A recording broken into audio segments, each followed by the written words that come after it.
المجيد فأعوذ بالله من الشيطان الرجيم بسم الله الرحمن الرحيم في صحف مكرمة مرفوعة مطهرة بأيدي سفرة كرام بررة صدق الله المولانا العظيم. قال النبي صلى الله عليه وسلم اللهم اجعله هاديا ومهديا واهد به، او كما قال علیہ الصلاۃ والسلام.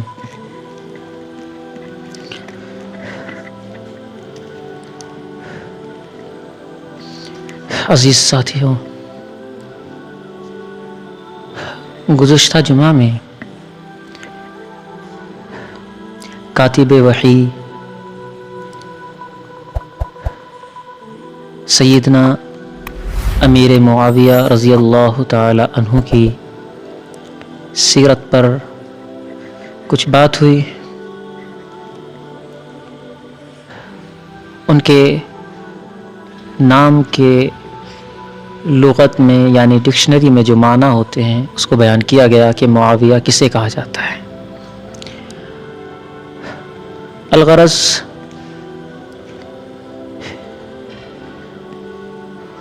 یہ بات یاد رکھے کہ اللہ تبارک و تعالیٰ کے قبضے میں جس طریقے سے ہر طرح کی بھلائیاں ہیں، ہر طرح کا خیر قبضے قدرت میں ہے، اسی طریقے سے اللہ تبارک و تعالیٰ کے قبضے قدرت میں ہدایت ہے.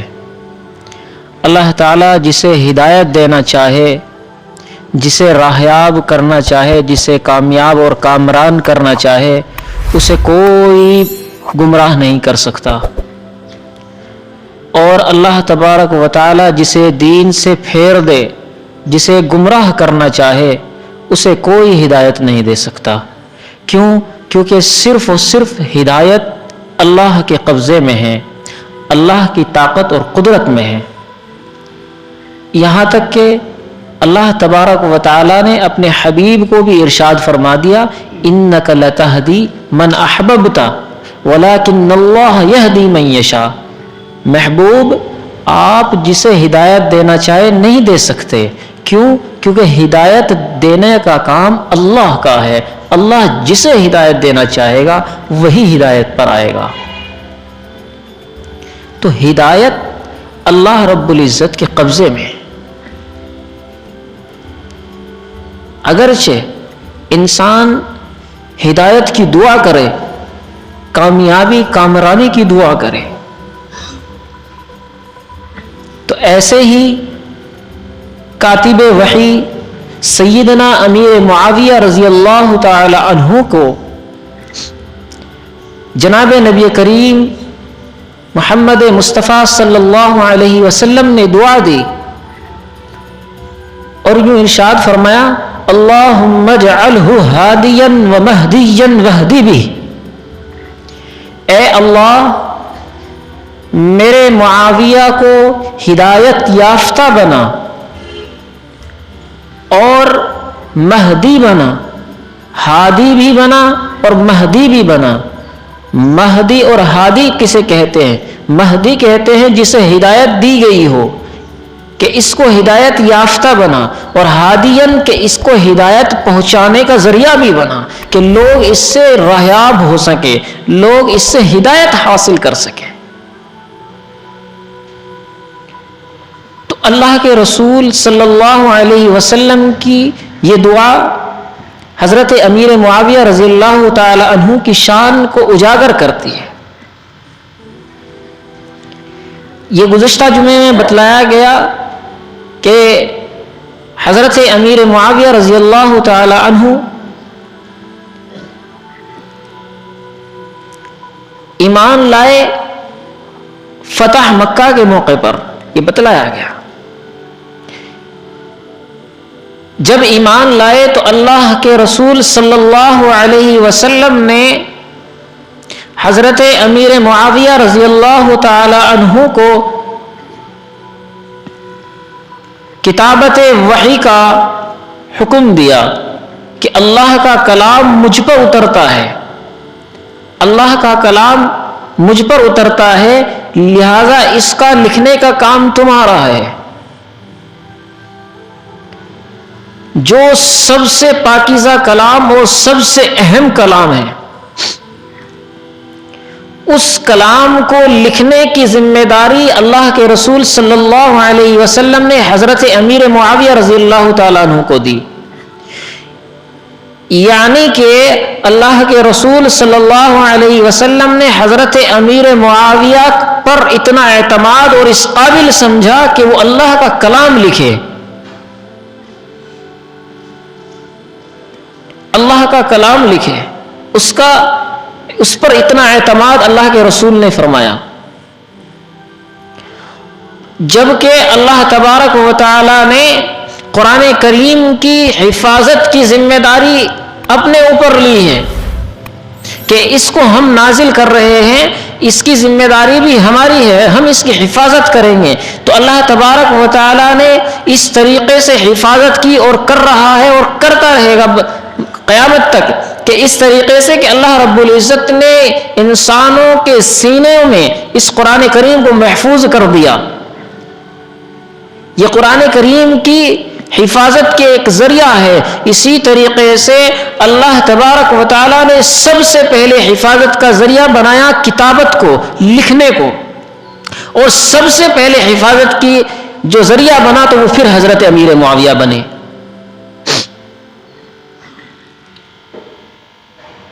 اب کوئی یہ کہنے لگ جائے کہ اللہ تبارک و تعالیٰ نے کلام الہی نازل فرمایا تو وہ کتابت میں نہیں فرمایا، لکھ کر کے نازل نہیں فرمایا، اللہ نے ایسے ہی نازل فرما دیا بغیر لکھا ہوا. اللہ کے رسول صلی اللہ علیہ وسلم نے اصحاب کو ایسے ہی دے دیا بغیر لکھا ہوا. تو پھر ان لوگوں نے کیوں لکھا؟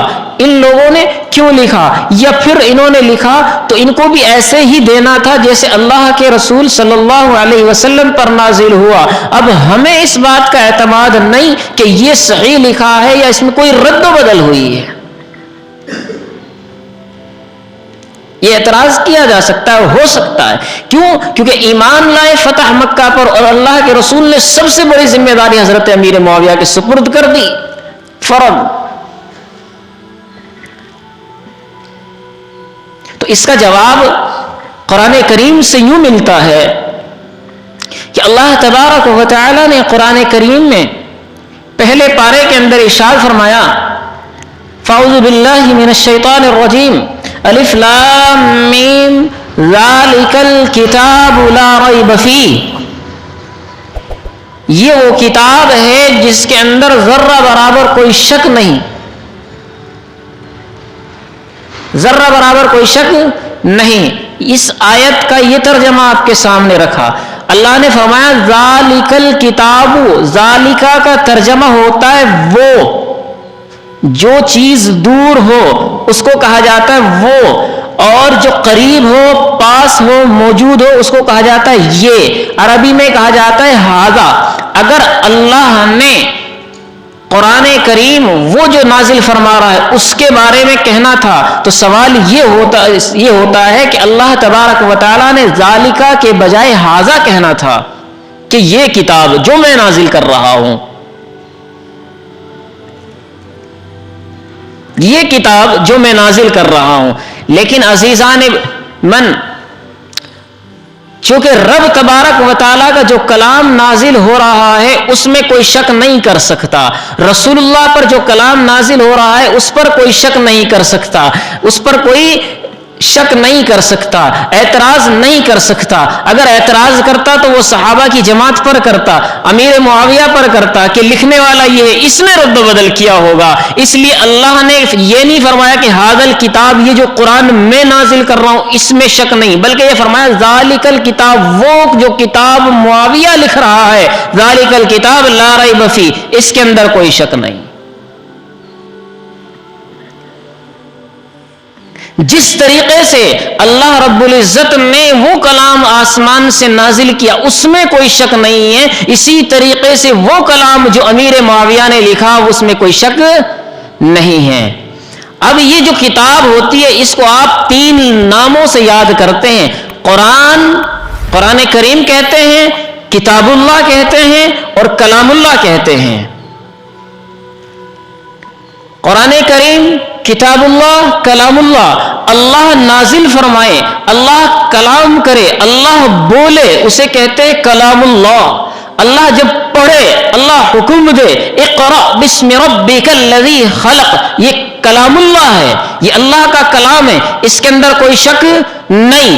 اب جب نبی پر اتر جائے اور پڑھا جائے اسے کہتے ہیں قرآن، جو بار بار پڑھا جائے اسے کہتے ہیں قرآن۔ نبی پڑھنا جانتے تھے، لکھنا نہیں جانتے تھے، نبی کو پڑھنے کا حکم دیا، فقرؤ ما تیسر من القرآن۔ اور دوسری جگہ ارشاد فرمایا نبی جلدی جلدی مت کرو، اس کے قرآن کے محفوظ کرنے کی ذمہ داری ہم پر ہے، لہذا جبرائیل پڑھے پھر اس کے بعد تم بھی پڑھو۔ تو پڑھنے کا حکم دیا، اللہ کے رسول نے پڑھا اس لیے وہ قرآن، اللہ نے پڑھا اس لیے وہ کلام اللہ، اور معاویہ نے لکھا اس لیے کتاب اللہ۔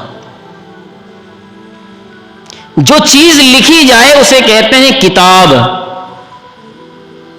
اور یہ جو کلام یہاں موجود ہے یہ لکھا ہوا ہے، اور اللہ نے فرمایا کہ ذالک الکتاب، ذالک الکلام نہیں کہا، کہ وہ کتاب جو لکھی جا رہی ہے کہ بعد میں آنے والے لوگ اس پر اعتراض نہ کر جائے کہ امیر معاویہ نے رد و بدل کر دیا ہوگا، اپنی طرف سے کچھ لکھ دیا ہوگا۔ اللہ نے پہلے ہی جواب دے دیا کہ ذہن میں اٹھیں گے وسوسے ہزاروں سال بعد، لیکن رب تبارک و تعالیٰ نے پہلے ہی مہر لگا دی، ذالک الکتاب لا ریب فیہ، اس کتاب کے اندر جو معاویہ لکھ رہا ہے، اور یہ جو لکھنے والے کاتبین وحی 6 اشخاص جو ہیں، ان میں سے کسی ایک پر بھی شک کرو گے، ان کی لکھی ہوئی کتاب میں شک کرو گے تو ایمان سے خارج ہو جاؤ گے۔ اللہ کا کلام ہے، یہ اللہ کی کتاب ہے، اللہ نے بھروسہ کیا ہے معاویہ پر، اللہ کے رسول نے اعتماد کیا ہے معاویہ پر، اب تیرے اعتماد کا بھروسہ، تیرے اعتماد کا کوئی اعتبار نہیں ہے۔ یہ کاتب وحی حضرت امیر معاویہ کی شان ہے۔ اور علم کی میں نے ابھی آپ کے سامنے حدیث پڑھی، فرماتے ہیں کہ جناب امیر معاویہ رضی اللہ تعالیٰ عنہ حضرت محمد مصطفیٰ صلی اللہ علیہ وسلم کے ساتھ سواری پر سوار ہیں۔ آپ علیہ السلام نے پوچھا معاویہ تمہارا جسم کا کون سا حصہ میرے جسم سے لگا ہوا ہے؟ سواری پر بیٹھے ہو، میرے پیچھے مل کر کے بیٹھے ہو، مس ہوئے ہو، بتاؤ تمہارے جسم کا کون سا حصہ میرے جسم سے ملا ہوا ہے؟ فرمایا یا رسول اللہ میرا پیٹ آپ کی پشت سے ملا ہوا ہے۔ فرمایا املأہ من العلم والحلم، یا اللہ معاویہ کے پیٹ کو علم اور حلم سے بھر دے۔ عجیب دعا ہے، حکمت دیکھیں، کیونکہ اللہ کے رسول کی زبان وہ ہے جو جوامع الکلم رکھتی ہے، لفظ ایک ہوتا ہے اور معنی کا سمندر بھرا ہوا ہوتا ہے۔ آپ علیہ السلام نے ایسے تھوڑی ایک لفظ کہہ دیا، تو دیکھیں دعا کیا دی کہ پیٹ کو علم سے بھر دے۔ علم کہاں ہوتا ہے؟ دماغ میں ہوتا ہے کہ پیٹ میں ہوتا ہے؟ علم کہاں ہوتا ہے؟ دماغ میں ہوتا ہے، اور اللہ کے رسول نے دعا دی کہ پیٹ میں۔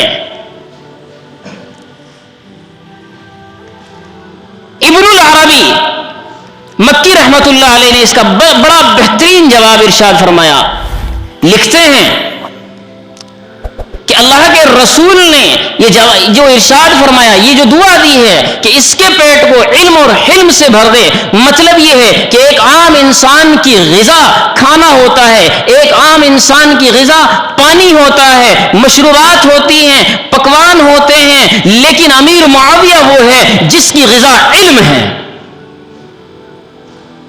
کتنا بڑا علم کا دریا ہوگا وہ، جس کے پیٹ کو بھی اللہ کے رسول نے علم سے بھرنے کی دعا دی ہو۔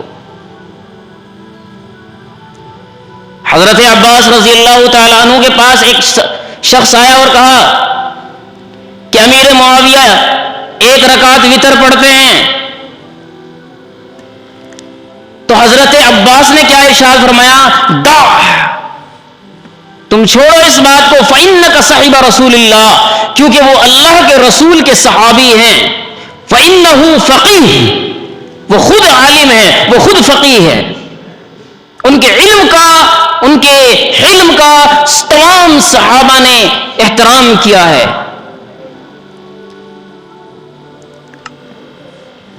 یہ اس طرح کی روایتیں جناب حضرت امیر معاویہ رضی اللہ تعالی عنہ کی شان کو اجاگر کرتی ہے. اور آپ کا حضرت امیر معاویہ کا اللہ کے رسول سے عشق دیکھیں کہ ایک مرتبہ جناب نبی کریم علیہ الصلوۃ والسلام نے حلق کرایا، قربانی کرنے کے بعد، حج کرنے کے بعد آپ کے وہ جو سر سے بال حلق ہوئے، کاٹے گئے، تو حضرت امیر معاویہ کے حصے میں آئے. حضرت امیر معاویہ رضی اللہ تعالی عنہ نے وہ بال اور وہ ہاتھوں سے کٹے ہوئے ناخون اپنے پاس رکھے بطور تبرک کے، اور بعض نے تو یہاں تک لکھا کہ حضرت امیر معاویہ رضی اللہ تعالی عنہ نے اپنے سر کا جو تاج تھا اس کے اندر اس کو پیوست کرا دیا کہ یہ بال تاج سے بھی زیادہ معتبر ہے، اس تاج کو بھی برکت اور نورانیت ان بالوں سے ملے گی. اور جب وفات پائی ہے 22 رجب المرجب میں 60 ہجری کے اندر، جو مہینہ یہ چل رہا ہے، میں نے گزشتہ جمعے میں یہ بالکل وضاحت سے بتلا دیا تھا، اس مہینے کے اندر 22 رجب المرجب کو سیدنا امیر معاویہ رضی اللہ تعالی عنہ کی جب وفات ہوئی ہے تو حضرت امیر معاویہ نے کہا کہ میرے جو سامان رکھا ہوا ہے اس کے اندر کچھ بال ہیں اور کچھ ناخون ہیں، وہ نکال لینا، اور جب میں اس دنیا سے چلا جاؤں تو میری قبر کے اندر ان کو رکھ دینا، ان تبرکات کو رکھ دینا، کہ اللہ سے امید ہے کہ میں اللہ کے رسول کے ان بالوں کے صدقے سے بخشا جاؤں گا. یہ عشق رسول ہے، یہ حضرت امیر معاویہ کا اللہ کے رسول سے عشق ہے. اہل بیت اطہار کے بارے میں میں نے بتلایا گزشتہ جمعے میں کہ سیدنا امیر معاویہ رضی اللہ تعالی عنہ کتنا عشق رکھتے تھے سیدنا امام حسن و حسین سے. کسی نے پوچھا یا علی تمہارا ایمان معاویہ سے زیادہ ہے یا معاویہ کا ایمان تم سے زیادہ ہے؟ سیدنا علی المرتضی رضی اللہ تعالی عنہ نے ارشاد فرمایا میرا ایمان معاویہ سے بڑھ کر نہیں، معاویہ کا ایمان مجھ سے بڑھ کر نہیں، میں صحابی رسول، معاویہ صحابی رسول ہے. اور رشتہ داری اور اگر نسب کی بات کریں تو حضرت امیر معاویہ 5 پشتوں میں جا کر حضور صلی اللہ علیہ وسلم کی نسل میں ملتے ہیں، خاندان سے ملتے ہیں. اور حضرت امیر معاویہ رضی اللہ تعالی عنہ کی بہن ام حبیبہ جناب نبی کریم علیہ الصلوۃ والسلام کی زوجہ مطہرہ ہے، امت کی ماں ہے، اور امت کی ماں ہونے کے ناطے حضرت امیر معاویہ تمام مسلمانوں کے ماموں بنتے ہیں. اس لیے یہ وہ ذات ہے، یہ وہ ہستی ہے جسے احترام کے ساتھ یاد کیا جائے، جس کا احترام کرنا ہر مسلمان پر واجب ہے.